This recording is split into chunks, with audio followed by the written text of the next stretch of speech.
Morning, everyone. Good to see everyone here this morning. Brother Gary Miller is going to open our class with prayer, and then we'll get started. Brother Gary?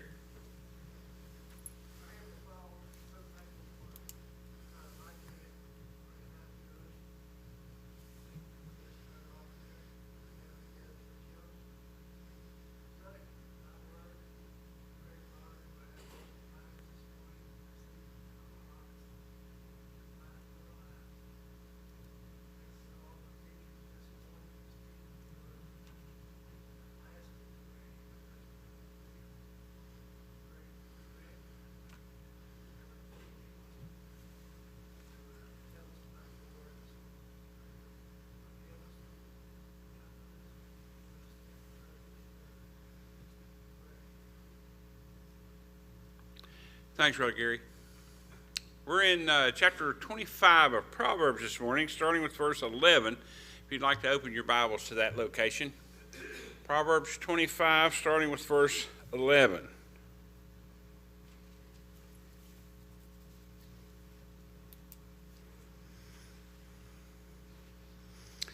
Uh, 11 and 12 go together somewhat, so let's look at both of those before we go into some additional verses that I've got. Verse 11 says, "A word fitly spoken is like apples of gold in pictures of silver. As an earring," and verse 12, "as an earring of gold and an ornament of fine gold, so is a wise reprover upon an obedient ear." When I first read verse 11, I read it wrong. Not here, just to myself. I read it this way: "A word fitly spoken is like apples of gold in pitchers of silver." Not pictures. We all probably pronounce those two words pretty close to the same. I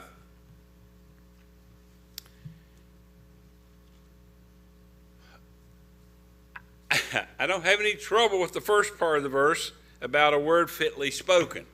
It's the second part of the verse that gets a little weird. Okay, whether it's pictures or pictures, it's a little weird, I think. The idea that we're starting out with here is words fit words. Words fitly spoken, fitly meaning proper or necessary or helpful, that type of idea. Word fitly spoken. And we could apply that so many different ways, okay? Words from the pulpit should be words fitly spoken. They should be words that are right, true, appropriate to the situation. When we talk about being honest with each other and different things like that, sometimes things that you say are true, but they're not fitting. A lot of times they're better left unsaid. And so here Solomon's talking about fit words, or words that are fitly spoken. And we can apply it in conversations between people. We can apply it at work. We can apply it in school. Especially with family. And so we need to be careful what we say. Okay, you remember the little children's song? Be careful, little eyes, what you see, and be careful, little ears, what you hear, and be careful, little mouth, what you say. And so that fits really very well with what we're talking about this morning. So I don't really think we have any problem with the first part of the verse, that our words should be good words, true words, appropriate words, and we ought to think before we speak. Now, what's going on back here with this, further on here with this? Apples of gold and whatever of silver. Okay, now we know that gold and silver are precious metals. They've been used historically as money, okay, medium of exchange, or however you want to phrase that. They're pretty to look at. I think that's been one of their long-time values. Okay, is that they are attractive. People will make jewelry out of it. They'll make precious vessels out of it. In the New Testament, we talk about vessels of gold and silver and vessels of earthenware. And some are used for high purposes, some are used for low purposes, those types of things. One of the commentators, Barnes, I think, said instead of pictures, he said baskets, which maybe gets a little bit back toward the idea of the way I first read it. Pictures. Okay. One of the commentators, I don't think it was Barnes, but one of the commentators talked about bowls of fruit. Okay, you know, we have artists' renderings of bowls of fruit. We have real fruit in baskets. You know, we'll send fruit baskets to people. We'll get artificial fruit and put it in a basket and put it on the table as a centerpiece. In that vein, the ESV translates in a setting. In a setting, okay. Then that could mean different things, okay. Setting in like your centerpiece on a table is a setting, right? But also a gold, some type of a gold ornament encased in silver could be a setting. I think it's a metaphor. I think you want to touch on it. You know that's Scott's favorite word, don't you? Metaphor. Pretty in the sense of words are beautiful. Right. I mean, that's what he's trying to say here, is that we all know how to react when we see gold and silver. It's appealing to the eye, and that's the way these words should be. Okay? One of the commentators suggested that Solomon may have seen something in his father's palace that might have been a gift from some other king that was a very attractive setting of gold and silver. And so, you know, what this, then as Randy said, it's a metaphor, you know, that your speech should be received that way. You know, I think that's the idea of this metaphor, okay? And then 12 fits right in with it, where it talks about an earring of gold or an ornament of fine gold. So is a wise reprover upon an obedient ear. Talking about the same thing, all right? Somebody speaking and somebody hearing. And how do people hear what you say?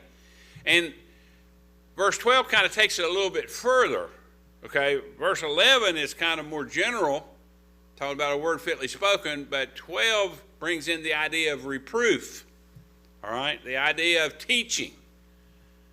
And again, it's likened unto jewelry or something valuable, something attractive to look at. And so when you give wise counsel to people, even if it's in the form of a rebuke or a reproof, that should be taken as you would take a gift of an earring of gold or something along, a necklace of gold. Yeah, most of us would react very favorably. I don't know if I'd react too favorably to an earring or even a necklace of gold other than the value thereof. But, you know, in today's society, I remember when Ricky was young, we went to a football game and a band member was having a seizure. And Ricky was just crushed. And she said that, and is anybody going to help her? And I said, yes, honey, people are gathering around, but I think it's a he. She says, no, I saw long hair and an earring. In today's world, who knows? You can't use identifiers like that. But she thought that person was a girl because she saw long hair. I think it was a ponytail and an earring.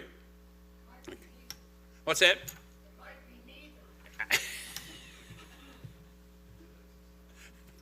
Thanks, Steve. You know, sorry to say, Steve just brought up something that I saw maybe Thursday or Friday. I get a publication each month, and it's from an honorary engineering society that I'm a member of. And they had an article about the people they had awarded fellowships to for graduate study. Okay, and you're reading the little bios on these folks. And, they all graduated summa cum laude from undergraduate school, and they had this and they had that, and, they're primed to go on to graduate school. They're going to work on, a PhD in this type of engineering or, science and so on. And one that caught my eye, I didn't save it, I probably should have, but it got right to what Steve was hinting at, okay? That article, which had to be written by the person, okay, used he, she, and their in referring to themselves. It just blew me away. So, it's closer than we think. Verse 12 there, that makes it more personal. Well, in a sense, maybe, but I think it also is talking about how do we value these things. As Randy said, it is a metaphor, and I did say that's Scott's favorite word because he uses it a lot. But it is using something to illustrate something else. All right, and it's how do we react to an earring of gold or a necklace of gold or fine jewelry? Even if we're not inclined to wear it. Okay, it does catch your eye. That's a good phrase. It catches your eye. All right, and that's the way these words should be. Not so much catch our eye, but catch our ear, and we ought to appreciate them like people appreciate fine jewelry and things. I got a couple of scriptures that kind of relate to this. Proverbs 15:23 is one. It says, "A man hath joy by the answer of his mouth, and a word spoken in due season, how good is it?" All right, it kind of is hinting back at that fitly spoken word. Okay, a word spoken at the right time. How great is it? Okay, and they don't have to be necessarily words of wisdom. How about a word of comfort at the right time? Rick, generally, when we say something fitting, appropriate to the occasion, we know in ourselves by the reaction of who we're speaking to whether it's a fit. Right. That's a good point. If you didn't hear what Randy said, he said a lot of times when we speak a word, we know by the reaction of the people that we spoke it to whether it was fitting or not. And have we ever opened our mouths and voiced a word and saw in the face of the person we were speaking to that wasn't the thing to say? Okay? We're human. We make mistakes. And yeah, let me rephrase. I was going to say, yes, we, in a collective sense, have done that. Most of us have probably done that, okay? I know I have. And, there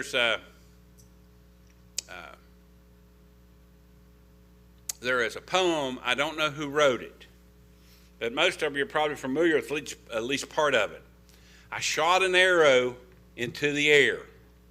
It fell to earth, I know not where. And then there's some people like our teenage years say, it fell to earth and hit my buddy in the head, and now I'm sorry because he's dead. I don't know if y'all have ever heard that version of it. But fell to earth, I know not where. And he breathed the song into the air. That's the way the real poem goes on. I breathed the song into the air. And it fell to earth too, but it fell to someone's ears. And now it's in his heart. He did find the arrow later on. It was stuck in an oak. Okay? It was stuck in an oak tree. But the idea is that fitting word or that song he breathed into the air hit somebody's ear and did good. All right? And so our words are important. I think these two verses really speaks to all of us. Because, it says that wicked, hard to control. It is hard to control. And these two verses right there is speaking to each of us, how God talks to us. And not only how God talks to us, but how he wants us to talk to each other. Okay? And the tongue is a dangerous organ.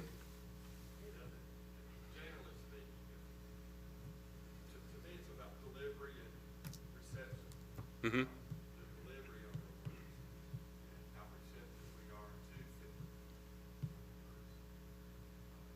Like both like choice. Yeah, and you know, the way we deliver our words can be the same words, but are interpreted or taken two totally different ways. Right. Okay, now I've got a quote from the New Testament that I wrote a note to myself, and here's what it says. In a way, a similar thought is expressed by Paul to Timothy in 1 Timothy 2:9. Now listen to it, and then I'll try to expound on it. In like manner also that women adorn themselves in modest apparel, with shamefacedness and sobriety, and with broided hair, not with braided hair, or broided hair, or gold, or pearls, or costly array. And I think the point being made by Paul, I think is similar to what Solomon said, but maybe with a twist, okay? And that is that Solomon used the metaphor of precious metals to illustrate the value of good words, okay? And what Paul is doing is, again, I think, using a metaphor, okay, is that, and in this particular case, it's directed to women, but I think it's applicable to all, okay, is that you let your adornment be from your heart as opposed to dressing it up on the outside, okay? Now, does that mean that it's wrong to look nice? No, it doesn't mean that. But are there people who spend a whole lot more time worrying about what they look like than what they sound like or how they come across to people, you know, in an emotional or spiritual sense? And yeah, I think we know that, yeah, there are people. What four-letter word do we use to describe them?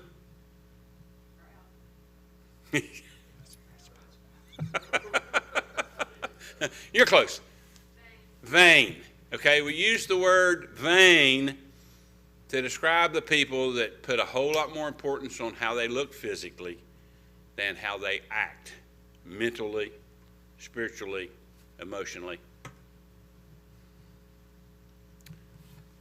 We watched a movie last night, and the one character was introduced early on who you could tell this person took they were very careful about their physical appearance, but they came across as being a real jerk, okay? Now, as the movie went on, this person turned into a nice person, okay, after they got lessons from some of the other characters in the movie. But it just kind of struck home to me that they were very, very careful about their appearance and how people saw them, not so much from their character, but how they looked. And then later on, they developed the character that they really should have been portraying. So, you know, it's important to look nice, but we're to let our adornment be that of the heart and not just of the physical body. Okay, any comments up to there? Got some more interesting verses to cover. Like I said, I think these proverbs are a little tricky. Any other comments? I was always taught that you should always look your best when you're going to worship. I've heard people say that we should, Thoroughly and shy. yeah. The one way I heard it put that it was more effective to me, okay, was, would you dress that way if you were being invited to the governor's mansion? Would you dress that way if you were being invited to the White House? And those folks are only men and or women, okay? They're not God. So that brought it a little bit closer to home to me.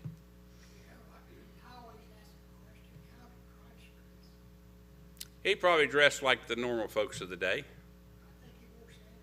Do you? Yeah, and they did some feet washing back in those days because their feet got dirty wearing sandals, right? Okay. All right, let's look at verse 13. I think it's an interesting one, but it takes a little digging to figure out what they're talking about. As the cold of snow in the time of harvest, so is a faithful messenger to them that send him, for he refresheth the soul of his masters. We're still dealing with speech, aren't we? Reports, what we're saying. Okay, and we don't want a false messenger. We want a true messenger. And a true messenger refreshes your hearts. And if you're the right person, it'll refresh your heart even if it's bad news. Do true messengers sometimes bring bad news? Yes. All right. And you know, in the days of kings,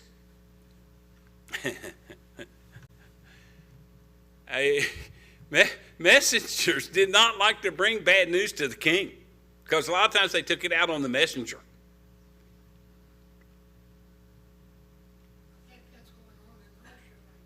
I think so. I just saw a headline this morning that some of Putin's advisors were hammering hard on Putin's military leaders. They fell out windows. Yeah. Yeah, they have fallen out windows. Yeah, so, and isn't that a part of our speech? Don't kill the messenger or don't shoot the messenger. And do we like to bring bad news to people? No. It's really tough to bring bad news to people. All right, so here he's talking about a faithful messenger. Now, in verse 11, the first part of the verse was easy to talk about. The second was a little bit more difficult. This one, the first part's a little bit more difficult. The last part isn't. So, a faithful messenger to them that send him, for he refresheth the soul of his masters. As the cold of snow in the time of harvest. Okay, if you're a farmer and you're getting ready to harvest your crops, do you want to see a big snowstorm? No, that's not pleasant, is it? Spoken of people that do some farming. Okay? I think here's what he's talking about. Okay? The time of harvest, warm or cold? Generally warm, isn't it? Okay? And if we work half the day in the harvest fields, what would you give for a nice, tall, cold drink of ice water or a glass of ice water? A lot. It would refresh your soul and your body to see somebody coming with a pitcher of ice water. Now, in this part of the world, there actually are some mountains that have snow at harvest time. Mount Hermon up in Syria is one of them. And you know there was, between Lebanon and Solomon, they had commercial transactions. Some of the temple was built with cedars of Lebanon. And so I think the idea is, you know, here it is, October, and it's cold, isn't it? Wasn't it 2.5 weeks ago the temperatures were in the 90s? I think it was. I think it was just 2.5 weeks the temperatures. I think Wednesday, 2.5 weeks ago, it was over 90. And then it immediately turned cold. They're talking about, they gave a false warning, but I think it really will frost tonight. In your front yard, it frosted this morning? Okay. Yeah. I went out this morning and touched my windshield, and it was just dewy, like it generally is. Yeah. Okay. So here it is, October, and there are still fields of corn. If anybody drives out through the country, there are fields of standing corn ready to be harvested. Okay, and it's cold. But a lot of times when you're out harvesting tomatoes and green beans and things like that, it'll be pretty warm. Okay? And so here we're talking about, they don't have refrigeration back in these days, but Mount Hermon is near, and it's got snow on the top. And so You think the king might send some servants up to the top of Mount Hermon to get him a couple baskets of snow when it's hot? Probably. And so I think that's maybe what they're talking about here. Or it may just be, again, a figure of speech when we talk about, I'd like to have a big cup of glass, I don't care, some kind of container full of ice water right now, some cold, refreshing drink, because it's so hot, and the harvest time generally is warm. Steve? Could it mean that this cold of snow at the time of harvest, that means that the harvest is done? Like before the snow, cold weather. And so that could be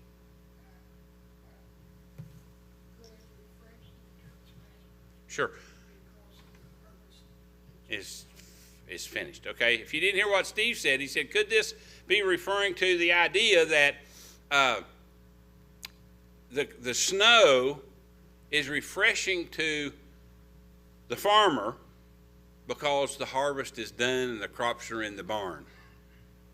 I think that's a good idea. I think here it says a faithful message. Implies how you present the message. Sure.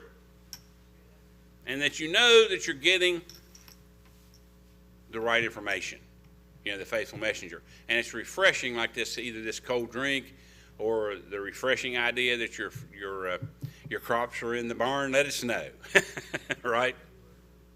Okay, any other comments on that one?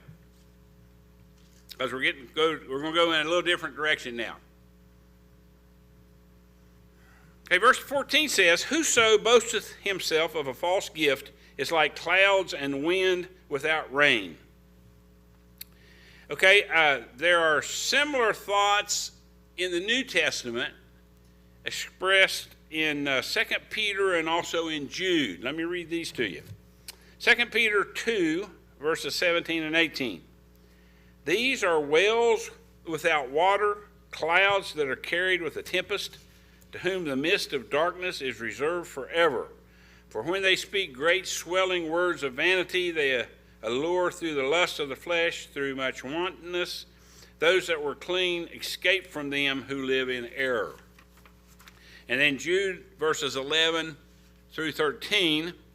Woe unto them, for they have gone in the way of Cain, and ran greedily after the error of Balaam for reward, and perished in the gainsaying of, I think that's Korah. King James has C-O-R-E. I'm not sure even how you'd pronounce that.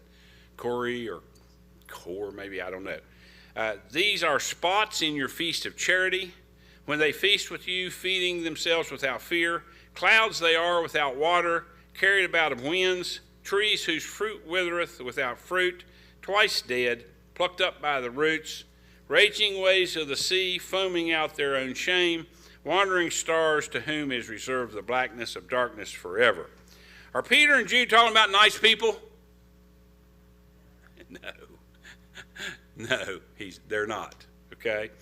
But a couple of the things that they say gets back to what Solomon said in verse 14.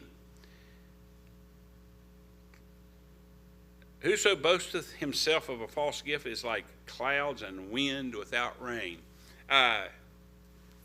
There are parts of this nation that are in a deep drought.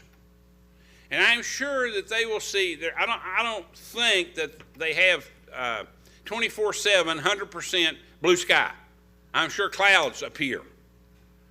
But are those clouds bringing them rain? No.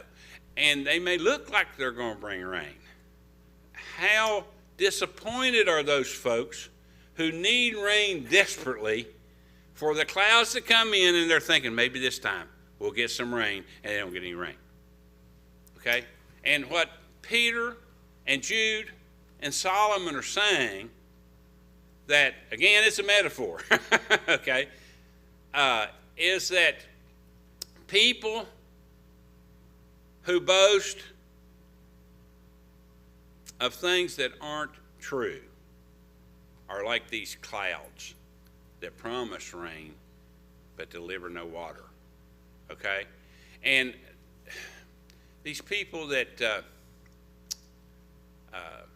promise or boast of these things, a lot of times it's of themselves. They're boasting that they're the greatest musician that ever walked on the face of the earth, when all of us know they can't carry a tune in a bucket. Randy? When I think of that, I think of someone who is untalented, that they can't deliver, and they're full of empty rhetoric. Okay. What he said was people who aren't talented and they can't deliver what they promise. Okay, they're just filled with empty rhetoric, was the word that he used. What? There are some politicians that do that. I won't say all. I didn't say politicians, but Okay, and so, here are these three men of the Bible don't have much good to say about people like that. I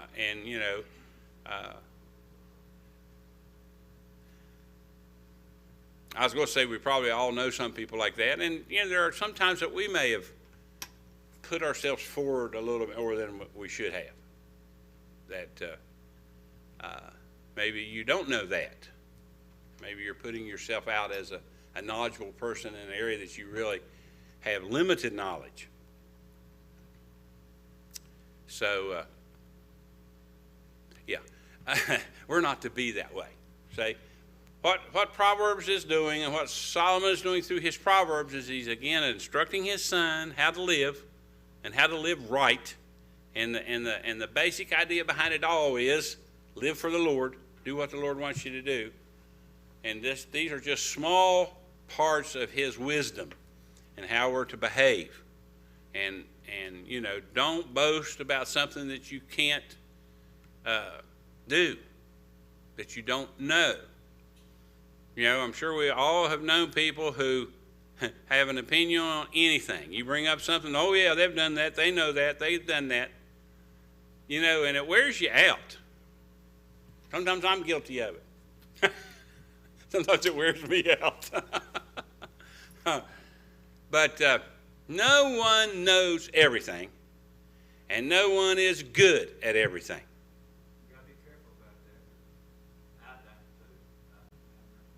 I got started with home inspection. I wanted to pretend I knew more than I did. The fellow I was pretending with, he was a very seasoned person, and I got the classic eye roll.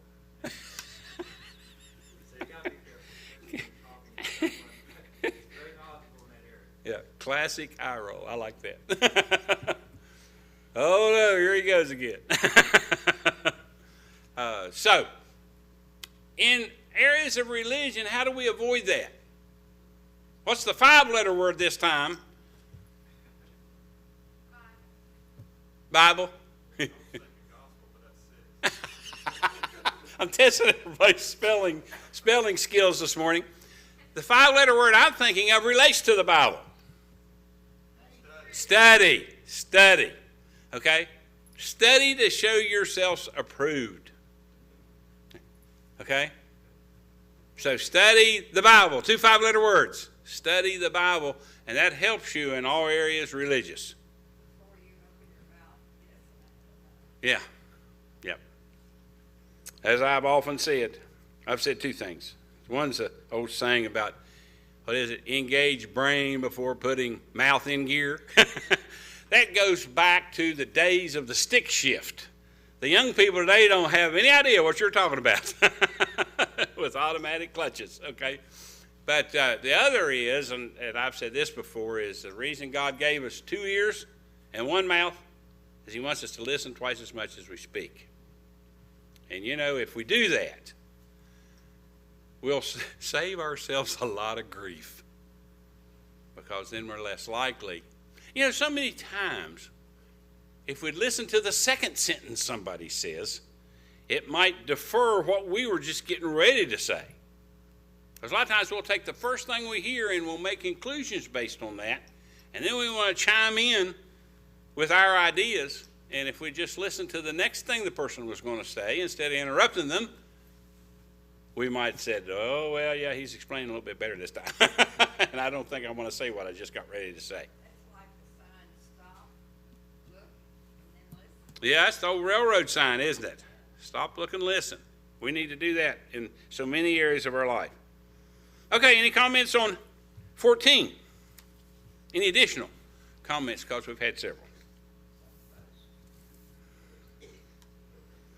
Okay, the next verse we want to look at is verse 15. By long forbearing is a prince persuaded, and a soft tongue breaketh the bone. Yeah, explain that one. Okay. The first part I think is fairly easy. Okay, by long forbearing is a prince persuaded. When you were a child and you wanted your mom or your dad to do something, did you quit the first time they said no? Did you quit asking the first time they said no?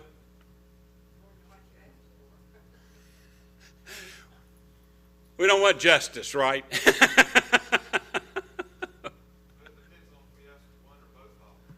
Yeah. Okay? I think the idea here, and I think there's a perfect example of this in the New Testament, in Luke chapter 18, verses 1 through 8. Okay? And he spake a parable, this is Luke 18, verses 1 through 8. And he spake a parable unto them to this end, that men ought always to pray, and not to faint, saying, there was in a city a judge, which feared not God, neither regarded man. And there was a widow in that city, and she came unto him, saying, avenge me of mine adversary. And he would not for a while, but afterward he said within himself, though I fear not God, nor regard man, yet because this widow troubleth me, I will avenge her, lest by her continual coming she weary me. Okay? Call this is the parable of the unrighteous judge. And the Lord said, hear what the unjust judge saith, and shall not God avenge his own elect, which cry day and night unto him, though he bear long with them? I tell you that he will avenge them speedily. Nevertheless, when the Son of Man cometh, shall he find faith on the earth. Okay, the idea here is persistence often wins the day. Okay? Now, when you were a child, did you ever get this response from your parents? No. And if you ask me again, I see some people kind of lowering their heads. Yeah, that happened to me. The reason I know all these things is because it happened to me. I can remember when I was persistent more than once. I used the word maybe, and they just run off happy as they could be because they thought, I used to tell my kids when they ask us, when are we going to Disney World? I'd say someday. And then I made the mistake of saying next summer. Let me tell you, they reminded me each month between the time I said that and the time we went. Okay? And I went, uh-oh. Okay, so here is persistence, and I think that's what he's talking about in the first part of verse 15. By long forbearing is a prince persuaded. If you think you're right in what you're asking, stick to it. Don't take the first no. Again, if you think you're right. I think that's what Solomon's saying. Now, what's this next thing? A soft tongue breaketh the bone. Most of us, especially when we're thinking about the human body, we think that bones are pretty hard. And a tongue is not going to break a bone. Although I've known some people whose tongues could break bones. Okay, I think the idea here is still persistence. Okay? Can you cut down a tree with a dull axe? Yeah. It'll take a little longer, won't it? It'll take some persistence. Instead of knocking out chunks of wood like this with one swing, it might be a chunk about this size with one swing. But if you swing enough times, you're going to gnaw that tree to the ground. Okay? Beavers can take down some pretty big trees, can't they? One bite at a time. So persistence will work even, I think, again, the idea here is even though bone is hard and bone takes a while to get through, a soft tongue can eventually erode it away. It'll take a while. It'll take a while. But simply the bone is hard and persistent. Yes. The soft tongue will break down. Yeah, eventually. Now, what you've got here is persistence versus patience. Okay? Get me a chainsaw. I'll take that tree down. I don't have time to chop on it with an axe. All right? So a lot of times people won't have the persistence. They don't have the patience to have the persistence. Okay. So, even though Solomon spake these things a long time ago, they still apply today. Okay, Proverbs 15 verse 1 says, a soft answer turneth away wrath, but grievous words stir up anger. Okay, now this, that soft tongue wearing away bone, I was taking that literally, a real tongue wearing on a bone. But another way to look at a tongue is words, spoken words. And so another thing that Solomon said in Proverbs back in chapter 15 is a soft answer turns away wrath, but grievous words stir it up. Okay? How many times have we seen an argument that a soft answer would have stopped the argument, or maybe never got the argument started? Somebody says something sharp to you, okay? And a soft answer might be, well, I'm sorry you feel that way. What you said is how you said it. That's true too, yeah. Now these grievous words, well, you idiot, you don't know enough to come in out of the rain. Well, what's the next guy? What's the other person going to do next? He's going to crank it up, isn't he? Okay? But, I'm sorry you feel that way. Maybe we can do something about it in the future or something. And then the guy standing there saying, well, what am I going to do next? If I come back hard, it's going to make me look like the villain. Most people don't want to look like the villain. And then I dug up an old American proverb, which has some variations. You can catch more bees with honey than with vinegar. Okay? Be nice to folks.